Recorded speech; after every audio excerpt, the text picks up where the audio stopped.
देखिए लास्ट के सेशन में हमारा ये निगेशन ऑपरेटर रह गया था, है ना। तो इसी के बारे में हम बात कर रहे हैं यहाँ पे।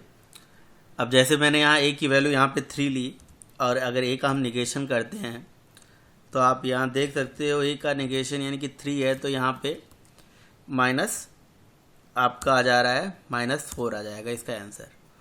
ठीक है, क्योंकि ये निगेशन का मतलब होता है -a-1, राइट। ये इसका वैल्यू होती है और अगर आप कुछ भी करोगे मतलब उसमें से -1 वैल्यू ऐड होके आ जाएगा, है ना।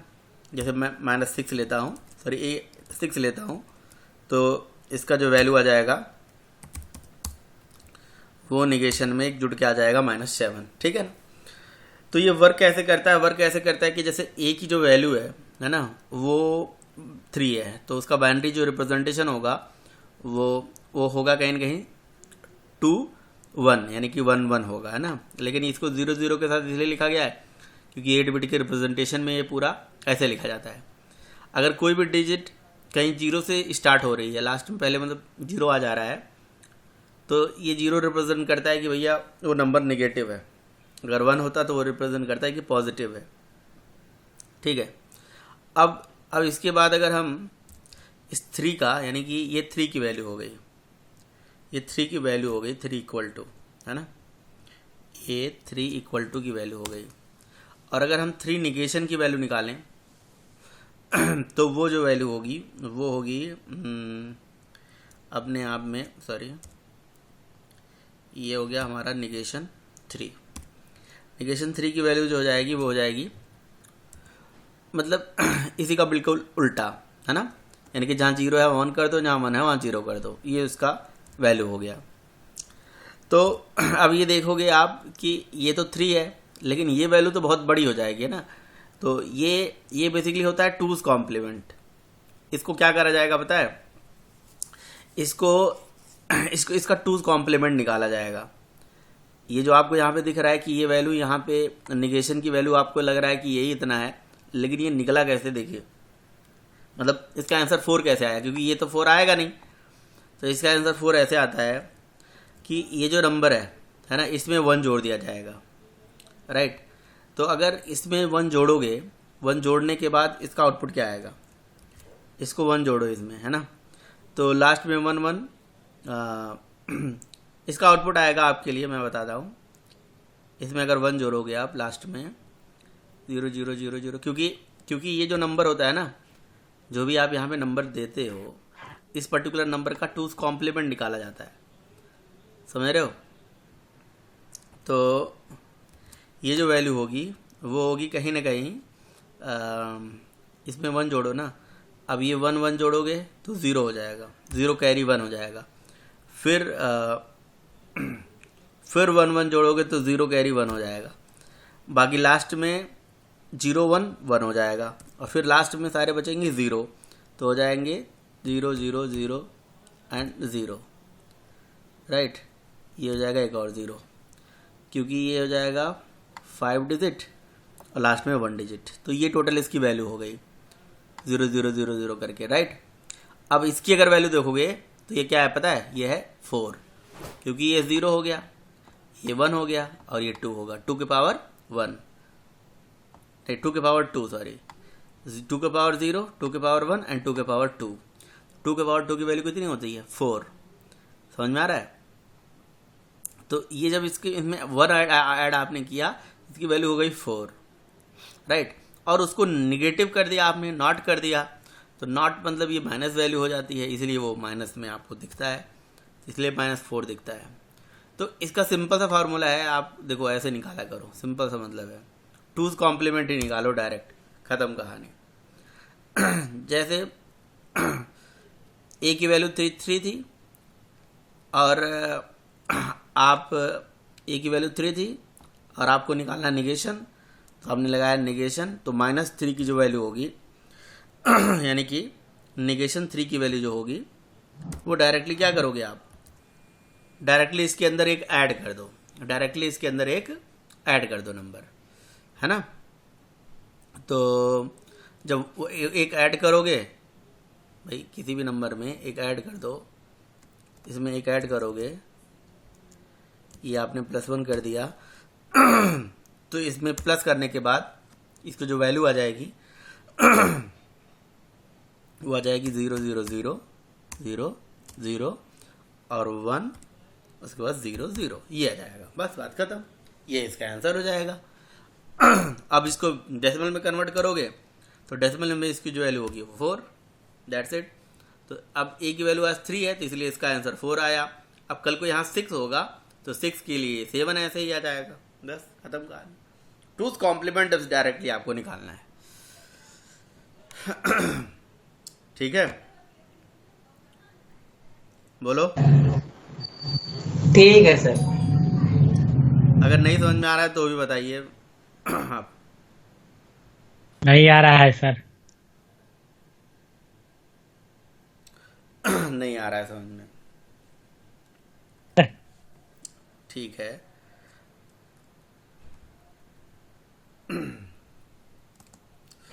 ये हमारे पास ए की वैल्यू अभी कितनी है, यहाँ पे मान लो 3 की बाइनरी कितनी होती है? 3 को बाइनरी में कन्वर्ट करोगे तो कितना होगा? 1 1 सर। ये होगा कि नहीं होगा, पहले ये बताओ। सही है सर। हाँ ठीक है। अच्छा, अब हमें क्या निकालना है इसका? निगेशन, मतलब निगेशन। तो निगेशन का मतलब होता है इसका टूज कॉम्प्लीमेंट, ठीक है ना। तो टूज कॉम्प्लीमेंट जो इसका निकालोगे, टूज कॉम्प्लीमेंट का मतलब इसमें 1 जोड़ दो, ऐड कर दो। तो जो भी नंबर होगा उसमें 1 जोड़ दो, ठीक है। अच्छा, पहली चीज़ तो ये जान लो कि अगर ये नंबर 0 से स्टार्ट होता है तो इसका मतलब ये निगेटिव नंबर है, ठीक है। क्योंकि -a का मतलब होता है, निगेशन a का मतलब होता है -a -1, राइट। तो इसमें +1 जोड़ो आप, +1 जोड़ दो। बताओ कितना इसकी वैल्यू होगी? कितना होगा वैल्यू, बताओ रवि, बताओ। अगर इसमें 1 जोड़ोगे तो कितना आएगा इसका? 1 0 आएगा। इसका आंसर आएगा 1 0 आएगा ऐड करने के बाद। हाँ सर, सही है। अरे भाई, ये 1 1 जोड़ोगे तो 1 1 क्या हो जाएगा? 0 कैरी 1, 0 कैरी 1 होगा ना। और फिर 1 अभी बचा, और फिर 1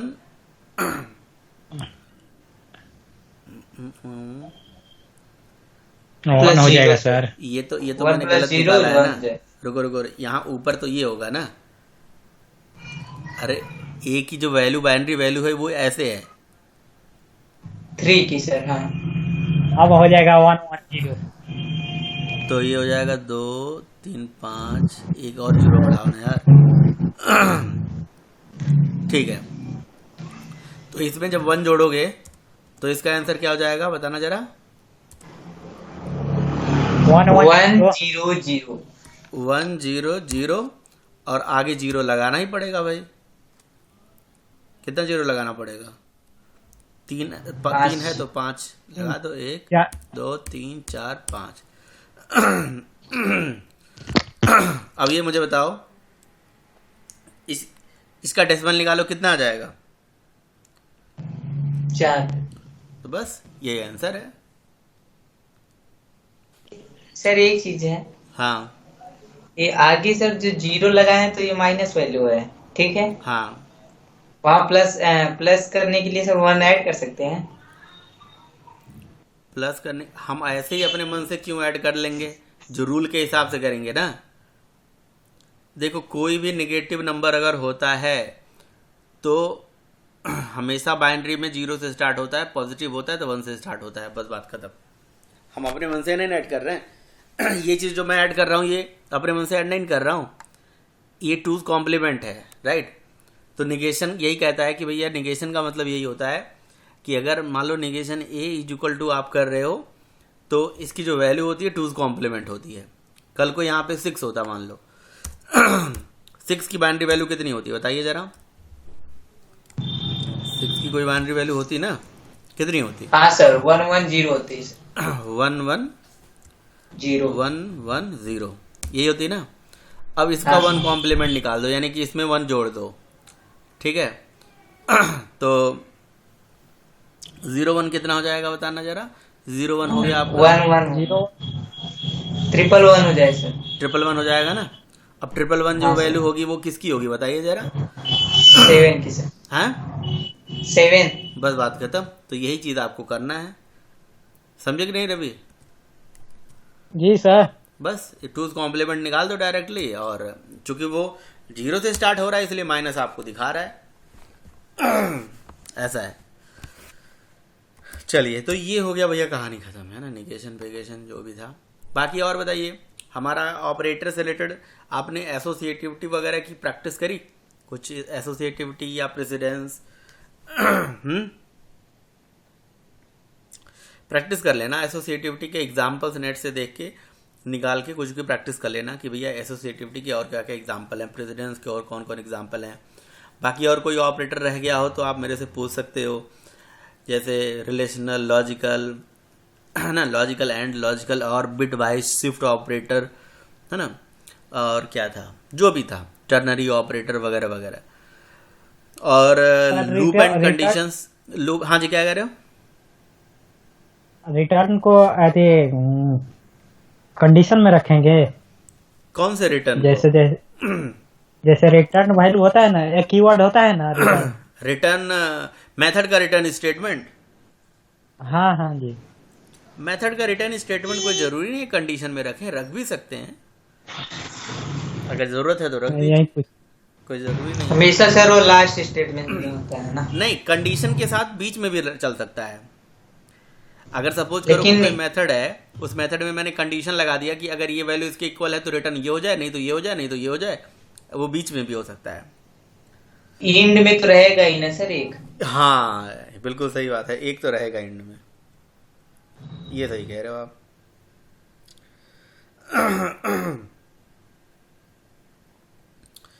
ठीक है, तो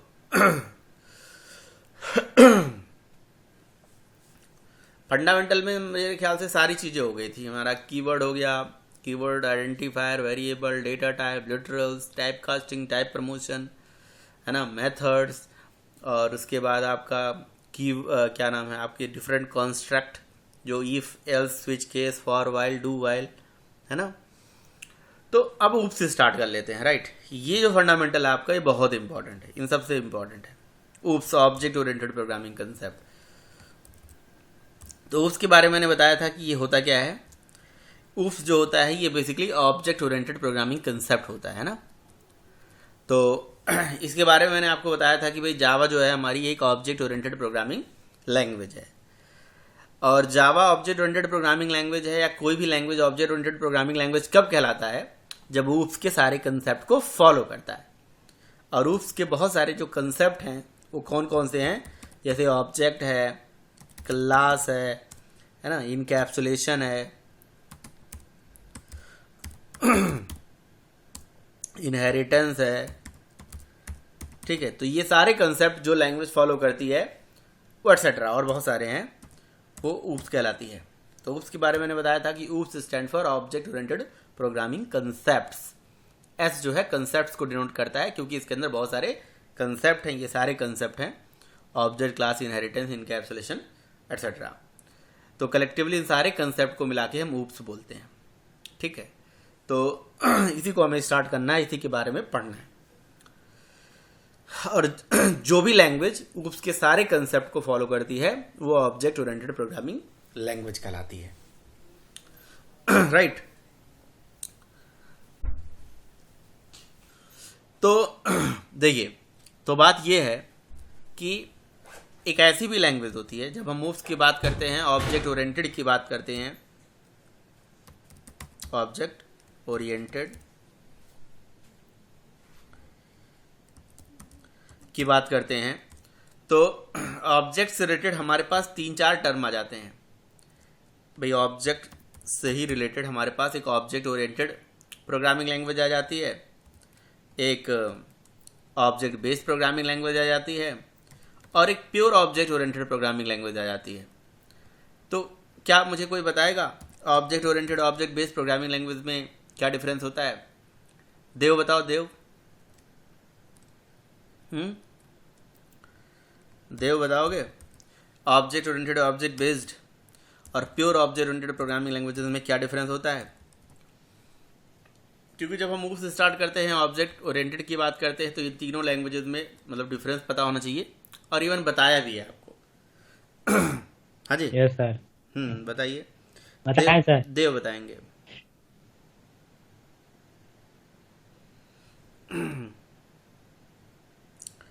देव मल्होत्रा,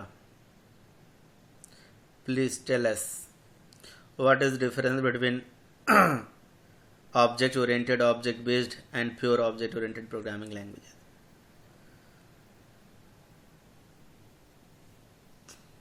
हाँ जी सर अभी तो याद नहीं आ रहा है। चलो रवि बताएंगे फिर। जी, object oriented based follow by inheritance class object को फॉलो करता है। इसमें class primitive non primitive data type को भी फॉलो करता है, लेकिन प्योर ऑब्जेक्ट ओरिएंटेड में परमिटिव डेटा टाइप को फॉलो नहीं करता है।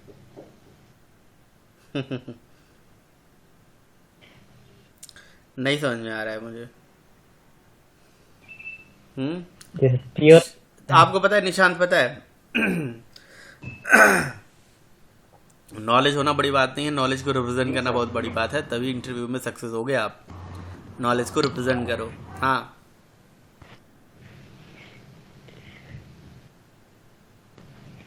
निशांत पता है? नहीं पता है सर। नहीं पता है? हाँ जी,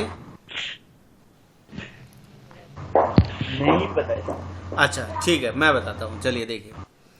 सर हाँ जी, हाँ जी, ऑब्जेक्ट बेस्ड प्रोग्रामिंग लैंग्वेज वो लैंग्वेज है जो ओब्स के सारे फीचर्स फॉलो करते हैं बट रन टाइम पॉलीमॉर्फिज्म और इनहेरिटेंस को न फॉलो करें सर। बिल्कुल सही और- कह रहे हो आप। और प्योर ऑब्जेक्ट ओरिएंटेड वो लैंग्वेज है जो ओब्स के सारे फीचर्स को फॉलो करते हैं but non primitive data type नहीं रहते हैं उनके अंदर, सिर्फ वो ऑब्जेक्ट बेस्ड होते हैं। हाँ सर, ओब्स के सारे फीचर्स फॉलो करते हैं बट उसमें डेटा टाइप नहीं होती है सर। ठीक है, बढ़िया बता रहे हो आप। थोड़ा सा इसको और बेटर करते हैं, इसको और अच्छे से समझते हैं। ठीक है, अब कमर कस लीजिए आप बहुत अच्छे से। बहुत इंपॉर्टेंट चीज़ आपको बताने जा रहे हैं, बहुत इंपॉर्टेंट चीज़। देखिए, अगर हम जावा की बात करें तो हम बोलते हैं कि जावा जो है ये एक ऑब्जेक्ट ओरिएंटेड प्रोग्रामिंग लैंग्वेज है। ORIENTED, object oriented programming language है। ठीक, Java is object oriented programming language. तो अब यहाँ पे बात आ जाती है कि सर ये जो ऑब्जेक्ट ओरिएंटेड होती है ये क्या होती है? What is the meaning of object oriented? क्योंकि प्रोग्रामिंग लैंग्वेज तो वो होती है जो प्रोग्राम को लिखने में हमें हेल्प करती है, सिंटैक्स और सिमेंटिक प्रोवाइड कराती है। बट ऑब्जेक्ट ओरिएंटेड का क्या मतलब है? जावा एक ऑब्जेक्ट ओरिएंटेड प्रोग्रामिंग लैंग्वेज है। रियल वर्ड बेस्ड है सर। ठीक है, देखिए ऑब्जेक्ट ओरिएंटेड जो है ना ये रियल वर्ड बेस्ड है। देखिए ऐसा आप डायरेक्टली ना बोलिए। अगर आप किसी को ऐसा बोलोगे कि ऑब्जेक्ट ओरिएंटेड वो होता है जो रियल वर्ड बेस्ड होता है तो लोगों को उतना कम समझ में आएगा, है ना। लेकिन अगर इसको कहीं ना कहीं से रिलेट करके या किसी दूसरे तरह से समझाओगे तो समझ में आएगा। आप ये बोल सकते हो कि ऑब्जेक्ट ओरिएंटेड एक प्रोग्रामिंग मेथडोलॉजी है या प्रोग्रामिंग टेक्निक है, हाँ, जो रियल वर्ड से ली गई है, जिसके सारे कंसेप्ट रियल वर्ड से लिए गए हैं, ऐसे समझाइए आप। So object oriented is what? Object oriented is nothing but a programming methodology. It is a programming technique which is taken from the real world in order to simplify the development of software. तो object oriented एक programming methodology है या programming technique है जो कि real word से लिया गया है। क्या करने के लिए? सॉफ्टवेयर डेवलपमेंट को सिंप्लीफाई करने के लिए, ताकि सॉफ्टवेयर डेवलपमेंट सिंप्लीफाई हो सके और आसान हो सके। ठीक है, तो अब यहाँ पे बात आ जाती है सर कि चलिए ठीक है, आपका कहना सही है कि ऑब्जेक्ट ओरिएंटेड एक प्रोग्रामिंग मेथोलॉजी है जो रियल वर्ड से ली गई है और जो सॉफ्टवेयर डेवलपमेंट को सिंप्लीफाई करती है। लेकिन सर इसका नाम ऑब्जेक्ट ओरिएंटेड क्यों है? ये ऑब्जेक्ट का क्या मतलब है? तो हम यहाँ से कहानी शुरू करेंगे, फिर आपको इस तीनों में डिफरेंस समझा देंगे। और ये वर्ड ऑब्जेक्ट कहाँ से आया, इसकी क्या ज़रूरत पड़ी, और ये रियल वर्ड से क्यों लिया गया है?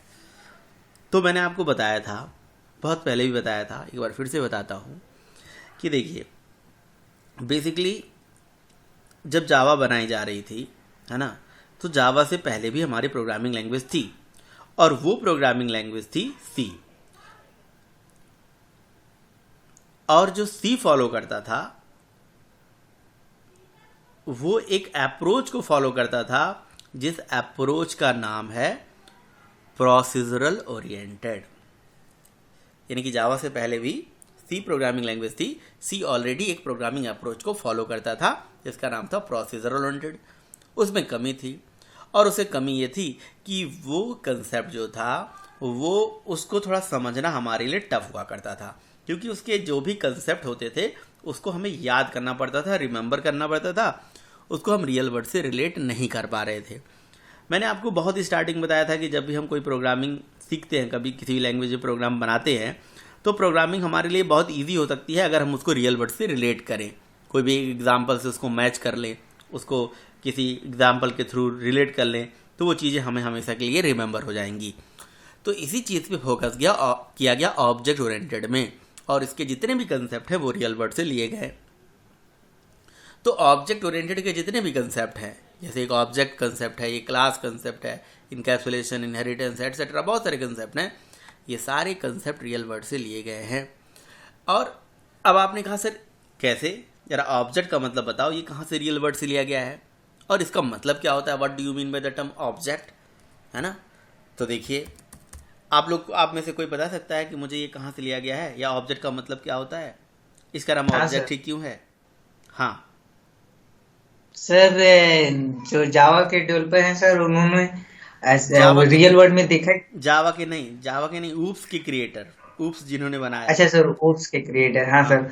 तो उन्हें सर एक ऐसा वर्ड चाहिए था जो रियल वर्ल्ड के सारे वस्तुओं पे सर लागू हो सके, यानी कि किसी भी चीज को एक नाम दे दे तो उसे सब सिंप्लीफाई कर सके। हाँ, किसी भी चीज़ के लिए एक ऐसा नाम देते जो संसार में हर चीज़ के लिए मतलब एप्लीकेबल हो, हाँ हर एक सर, चीज़ के लिए एप्लीकेबल हो, चाहे वो रियल वर्ल्ड में फिजिकल हो, लॉजिकल हो, टेंजिबल हो, अनटेंजिबल हो, किसी भी टाइप का ऑर्गेनिक, मतलब संसार में एक हाँ ऐसा सर, नाम जो हर चीज़ पे एप्लीकेबल हो सके, संसार में एक ऐसा नाम जो हर चीज़ पे एप्लीकेबल हो सके। तो उनको एक ऐसा नाम चाहिए था और जो, सर हाँ हाँ बिल्कुल, और हाँ सर ऑब्जेक्ट की सर डिफिनीशन है, object is everything feel, imagine and touch sir. हाँ, तो बिल्कुल ये आपने सही बात बताया कि भाई जो सॉफ्टवेयर हम बनाते हैं हम रियल वर्ड के लिए बनाते हैं। तो जब हम सॉफ्टवेयर रियल वर्ड के लिए बनाते हैं तो क्यों ना हमारे पास एक ऐसा वर्ड होना चाहिए रियल वर्ड से ही। भाई देखो, प्रोसीजर ओरिएंटेड में क्या था, चीज़ों को आपको इमेजिन करना पड़ता था। कभी भी आपको कोई सॉफ्टवेयर बनाने के लिए मिलता था तो उसको आप रट्टा मारते थे कि भैया ये सॉफ्टवेयर हम बनाने जा रहे हैं, इसमें ये टर्म्स है या ये टर्म नहीं है, जो भी है। तो उनको चाहिए था यार ऐसा कोई नाम, ऐसा कोई वर्ड जो संसार से रियल वर्ड से लिया गया हो, और रियल वर्ड से लिया गया हो ताकि उसके जितने भी देखो, जो हम सॉफ्टवेयर बनाते हैं हम रियल वर्ड के लिए बनाते हैं। अब हो सकता है वो रियल वर्ड संसार में चीज़ें एग्जिस्ट करती हो नहीं करती हो। जैसे मैं मान लो कि एक ऐसे चीज़ के लिए सॉफ्टवेयर बनाने जा रहा हूँ जो रियल वर्ल्ड में एग्जिस्ट ही नहीं करता। मैं अपने एक क्या नाम है सॉफ्टवेयर बनाने जा रहा हूँ जो मैं एक गार्डन ओपन करूँगा, है ना, वो गार्डन मेरा अभी ओपन नहीं है। या एक मैरिज हॉल ओपन करने जा रहा हूँ, वो अभी ओपन नहीं है, वो मैं 2025 में ओपन करूँगा और उसके लिए मैं सॉफ्टवेयर बनाने जा रहा हूँ। तो ये एक हमारा इमेजिनेशन ही है। तो संसार में ऐसा कोई भी चीज़ हो सकता है, ऐसा मतलब कहीं ना कहीं ऐसा आप बोल सकते हो कि जब भी हम कोई सॉफ्टवेयर बनाने जाते हैं तो ऐसा कोई फिक्स नहीं होता है कि वो रियल वर्ल्ड में एग्जिस्ट कर भी रही हो सकता है वो हमारा एक कल्पना हो। तो संसार में रियल वर्ल्ड में चीज़ें जो भी एग्जिस्ट करती हैं, चाहे वो फिजिकल हो, चाहे वो लॉजिकल हो, चाहे टेंजिबल हो, चाहे अनटेंजिबल हो, चाहे वो इमेजिनेशन हो, तो इन सारी चीज़ों के लिए हमें एक ऐसा यूनिक नेम चाहिए था जिससे हम उसको आइडेंटिफाई कर सकें, ताकि जब भी कोई बंदा सॉफ्टवेयर बनाने जाए तो उसको उसी नेम से आइडेंटिफाई करे। तो आप भी बिल्कुल डिक्शनरी करना और सर्च करना कि हमारे पास ऐसा कौन सा नाम आ सकता है जो कि संसार में हर चीज़ पे एप्लीकेबल हो सकता है, चाहे वो कुछ भी हो, चाहे रियल वर्ल्ड में फिजिकल हो, लॉजिकल हो, टेंजिबल हो या अनटेंजिबल हो।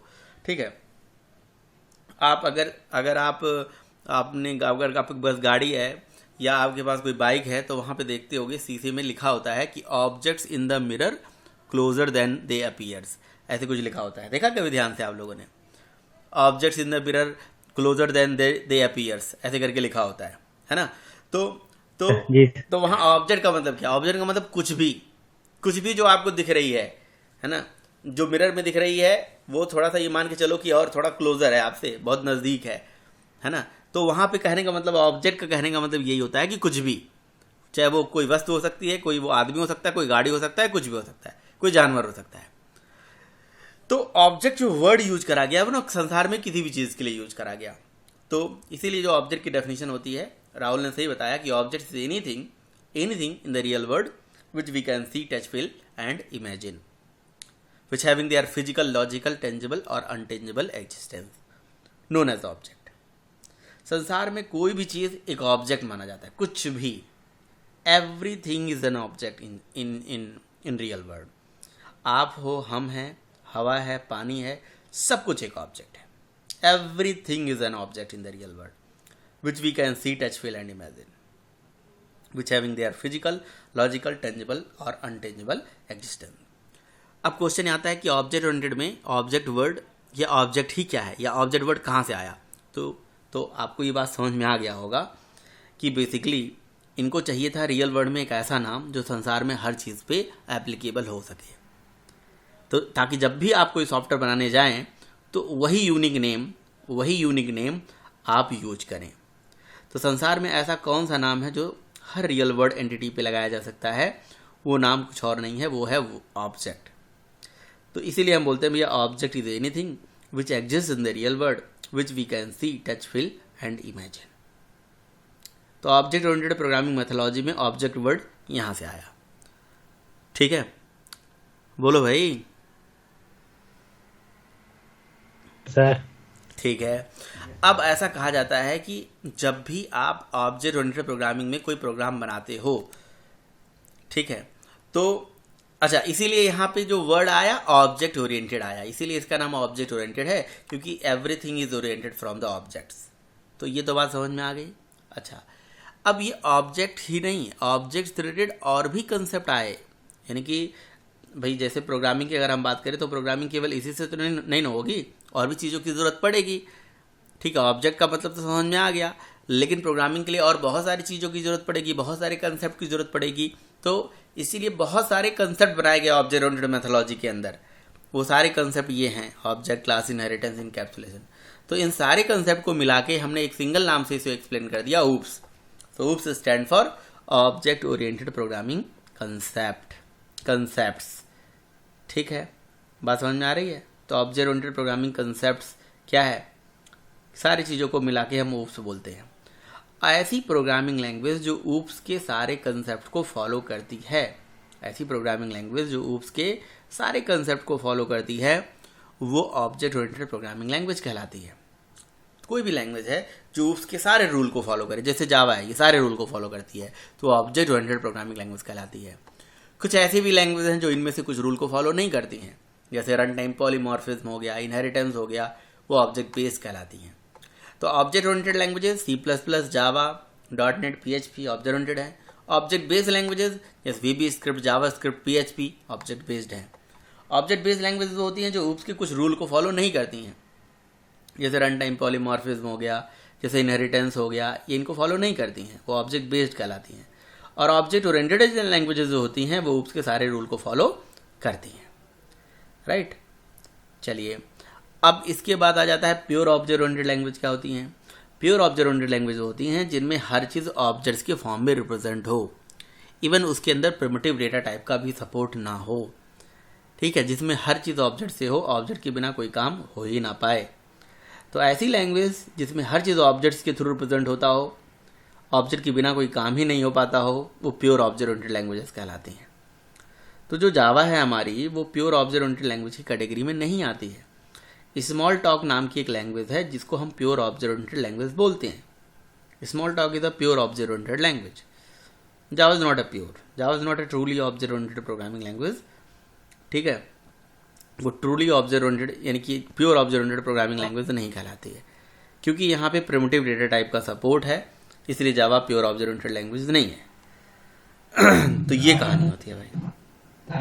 सर स्मॉल टॉक जो प्रोग्रामिंग लैंग्वेज है उसका प्रयोग कहाँ करते हैं? स्मॉल टॉक, देखो स्मॉल टॉक प्रोग्रामिंग लैंग्वेज के बारे में मुझे ज़्यादा पता नहीं है कि उसका प्रयोग कहाँ करते हैं, किस जगह यूज करते हैं, क्योंकि उसको मैंने यूज नहीं किया है। बट हाँ, उन लैंग्वेजेस का यूज ऐसा भी, जैसे ऐसा कुछ नहीं है कि भाई जो हमारे प्रोग्रामिंग के अंदर प्रिमिटिव डेटा टाइप नहीं है तो उसका कहीं यूज ही नहीं है। मान लो उसके अंदर अर्थमेटिक ऑपरेशंस ऐसे नहीं हो सकते, प्रिमिटिव डेटा टाइप नहीं है, लेकिन कुछ ना कुछ तो वहाँ पे कंसेप्ट होगा जिसके थ्रू वो कैलकुलेशन वगैरह कर रहे हों, और बाकी वो किस जगह यूज़ हो रही है, कहाँ नहीं यूज़ हो रही है, तो ये स्पेसिफिक मुझे नहीं पता। बट जावा जो है वो प्योर नहीं है, लेकिन प्योर से बेटर है, फ्लेक्सिबल है। आप ऐसा नहीं बोल सकते हो कि भैया प्योर नहीं है तो बेकार है, फ्लेक्सिबल है। जिसमें प्रिमिटिव डेटा टाइप नहीं है, लेकिन प्रिमिटिव को ऑब्जेक्ट में कन्वर्ट करने के लिए या ऑब्जेक्ट को प्रिमिटिव में कन्वर्ट करने के लिए यहाँ पे कंसेप्ट है रैपर क्लासेस का। तो जो रैपर क्लासेस हैं उनके थ्रू हम किसी भी प्रिमिटिव को ऑब्जेक्ट और ऑब्जेक्ट को प्रिमिटिव में बदल सकते हैं। ये हमारे पास एक कंसेप्ट है कराज। ठीक है, बताइए। ठीक है सर। तो ठीक है, तो ये समझ में आ गया ना, ऑब्जेक्ट ओरिएंटेड और ऑब्जेक्ट बेस्ड और pure object oriented. Nishant clear है? Yes sir. So pure object oriented languages कौन सी होती हैं? Smalltalk. हाँ, स्मॉल टॉक तो है, बट वो लैंग्वेजेस जो प्योर की कैटेगरीज में आते हैं, कब किसी लैंग्वेज को हम प्योर बोलते हैं?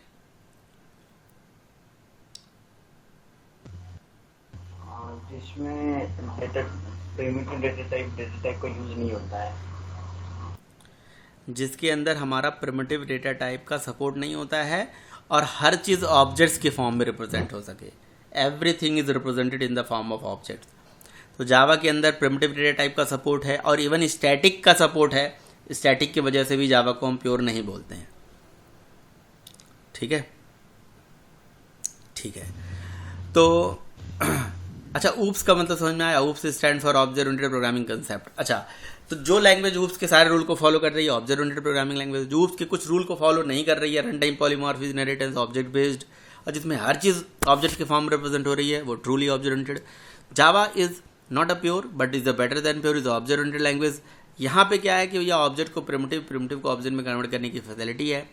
अगला चीज़ है कि भाई ऑब्जेक्ट ओरिएंटेड प्रोग्रामिंग के अंदर जब भी आप प्रोग्राम बनाने जाते हो तो बस आपको यही सारे टर्म्स पता होना चाहिए। तो उसमें से जो पहला टर्म है ऑब्जेक्ट, इसका मतलब मैंने आपको बता दिया। तो व्हाट इज ऑब्जेक्ट इन जावा? अगर कोई कहे ऑब्जेक्ट क्या होता है जावा के अंदर या ऊप्स के अंदर ऑब्जेक्ट का क्या मतलब है, तो देखिए ऑब्जेक्ट्स का जो डेफिनेशन है या ऑब्जेक्ट को समझने का कंसेप्ट है वो कई तरह से है। ऑब्जेक्ट्स को हम रियल वर्ड से भी समझ सकते हैं, ऑब्जेक्ट्स को हम कोडिंग में समझ सकते हैं, मेमोरी के पॉइंट ऑफ व्यू से समझ सकते हैं, तो इसको कई वे में समझ सकते हैं। और कैरेक्टरिस्टिक्स, हाँ बिल्कुल, अगर हम रियल वर्ड के पॉइंट ऑफ व्यू से बताएं तो ऑब्जेक्ट्स का मतलब भैया वही होता है जो मैंने आपको बताया कि कोई भी चीज़ संसार में एक ऑब्जेक्ट है अगर उसका फिजिकल, लॉजिकल, टेंजिबल, अनटेंजिबल एग्जिस्टेंस है। Everything is an object and every object having following characteristics. पहला होता है उसका स्टेट, दूसरा होता है उसका बिहेवियर, आइडेंटिटी, और उसका होता है आइडेंटिटी। ठीक है, म्यूट कर लीजिए। State is also called data member, behaviour is also called member function, and third one is identity. जैसे मैं अगर एक मोबाइल की एग्जांपल की बात करूं तो मोबाइल एक ऑब्जेक्ट हो गया। इसका जो स्टेट हुआ वो हो गया भैया इसका लेंथ, विड्थ, हाइट, कलर वगैरह वगैरह। इसका बिहेवियर हो गया कॉलिंग, मेलिंग, मैसेजिंग वगैरह, है ना। और इसकी आइडेंटिटी इसका IMEI नंबर हो गया। तो हर ऑब्जेक्ट की 3 कैरेक्टरिस्टिक्स होती है, स्टेट, बिहेवियर एंड आइडेंटिटी। तो as a object oriented programming developer जब भी कोई ऑब्जेक्ट जब प्रोग्राम बनाने जाए, प्रोजेक्ट बनाने जाए, उसे अपना एक ऑब्जेक्टिव माने और उस ऑब्जेक्टिव से रिलेटेड स्टेट, बिहेवियर और आइडेंटिटी को प्रोग्राम में रिप्रेजेंट करें। ये होती है प्रोग्रामिंग। ऑब्जेक्ट ओरिएंटेड OOPS की प्रोग्रामिंग यही होती है। तो हर एक चीज़ ऑब्जेक्ट मानिए और उसी से ही प्रोग्राम बनाना स्टार्ट करिए। बताइए। तो आप लोग मुझे कोई ऐसा एग्जाम्पल बताओ, कोई एक ऑब्जेक्ट बताओ, कोई भी एक ऑब्जेक्ट एग्जाम्पल लो और उसकी स्टेट और बिहेवियर को मुझे लिख के दिखाओ, कोई भी एग्जाम्पल। जैसे मैंने मोबाइल